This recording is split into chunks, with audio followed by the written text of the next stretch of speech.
شوہر کا بیوی بچے چھوڑ کر باہر ملک میں رہنا۔ اگر کوئی شخص پاکستان میں خوشحال ہو لیکن پھر وہ اپنے بیوی بچوں کو چھوڑ کر کینیڈا جانا چاہتا ہے اور وہاں سے 5 سال بعد واپس آئے گا اور بیوی اس سے اصرار کرے کہ تم میرے پاس رہو، تو شوہر پر بیوی کی بات کو سننا کس حد تک ضروری ہوگا؟ زوجہ عبداللہ: بیوی اگر جوان ہے تو پھر شوہر اتنے لمبے عرصے کے لیے بیوی کی مرضی کے بغیر ملک سے باہر نہیں رہ سکتا۔ 5 سال بہت زیادہ ٹائم ہوتا ہے، تو جوان بیوی کو اتنے عرصے کے لیے چھوڑ کر جانا، اور خاص طور پہ وہ شخص پاکستان میں خوشحال بھی ہے، تو یہ پھر جائز نہیں ہے۔ بیوی کو منائیں یا بیگم کو بھی ساتھ لے کر جائیں۔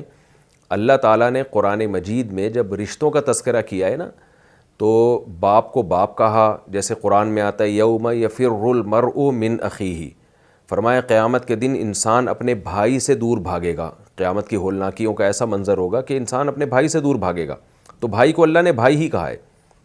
وَأُمِّهِ وَأَبِيهِ، اپنی ماں سے دور بھاگے گا اور اپنے باپ سے، تو اماں کو بھی اللہ نے اماں ہی کہا ہے، ابا کو بھی ابا ہی کہا ہے۔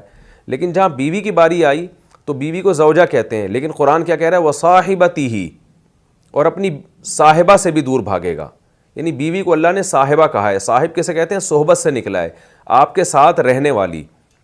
تو اس سے پتہ چلتا ہے کہ یہ وہ رشتہ اللہ نے بنایا ہے کہ آپ کا جب کسی خاتون سے نکاح ہو گیا، شادی ہو گئی، تو وہ صاحبہ بن گئی۔ صاحبہ کا مطلب صحبہ یصحب، صحبتاً کا معنی ساتھ رہنا۔ اب وہ آپ کے ساتھ پھلترو کی طرح چپک گئی ہے زندگی بھر کے لیے۔ اب آپ جہاں جہاں جائیں گے وہ آپ کے ساتھ جائے گی۔ پھلترو ہوتا ہے نا قمیض میں چپک جاتا ہے، آپ جتنا بھی یوں یوں یوں کریں، آپ نے دیکھا ہوگا کہ بعض دفعہ دھاگا کوئی لگ جاتا ہے، آپ انسان بیزار آ جاتا ہے، اس کو یہاں سے ہٹاؤ تو ہاتھ پہ لگ گیا، آپ نے اس ہاتھ سے یوں ہٹایا تو اس ہاتھ پہ لگ گیا، پھر آپ نے یوں کیا تو ادھر لگ گیا۔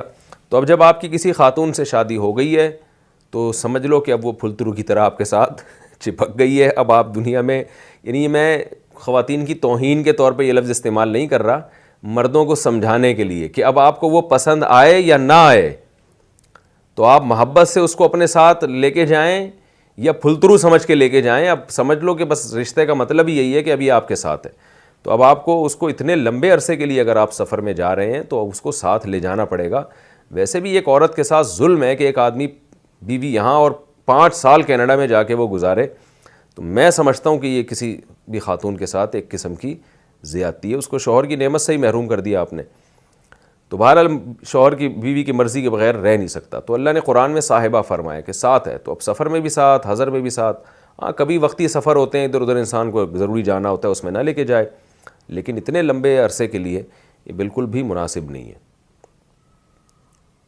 اور اس میں عورت کا بھی خطرہ ہوتا ہے خدا نخواستہ برائی میں مبتلا ہونے کا، اور خود مرد کا کتنا خطرہ ہے۔ وہ وہاں جا کے یا تو شادی کرے گا یا 5 سال اپنے آپ کو کیسے روکے گا برائی سے۔